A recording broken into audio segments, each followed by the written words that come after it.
প্রথমত তোর নাই হেলমেট, আবার গাড়ির কাগজপাতিও নাই, তারপরে কি আবার খাও সবজি।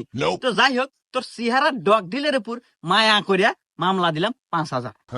কি? এই পুলিশ, তুই আমাক মামলা দিলি? তোর জীবন তো আমি বরবাদ করে দিব রে। দাঁড়া, তোর বান্দরবন পাঠানোর ব্যবস্থা করতেছি। এই বাবরি, হ্যাঁ ওস্তাদ। আমার বড় ভাই সহ সভাপতি ফোন লাগা। ঠিক আছে ওস্তাদ,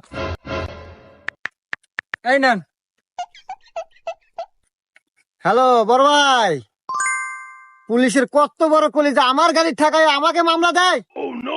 আচ্ছা বড় ভাই, আমি লাউড স্পিকার দিতেছি, আপনি ওকে সাবধান করে দেন। হ্যাঁ ভাই, আমার কথা শুনতেছেন? জি ভাই, আমি আপনার কথা শুনতেছি, আপনি বলেন। তো যাই হোক ভাই, রাজনীতি করতে গেলে এরকম দুই একটা পোলাপান লাগে। তো যাই হোক, অনেক কিছুই শুনলাম। হেলমেট নাই, গাড়ির কাগজও নাই, শুনলাম আবার সবজিও নাকি ছিল। তো যাই হোক, অল্পের ভিতরেই শেষ করে দিয়েন।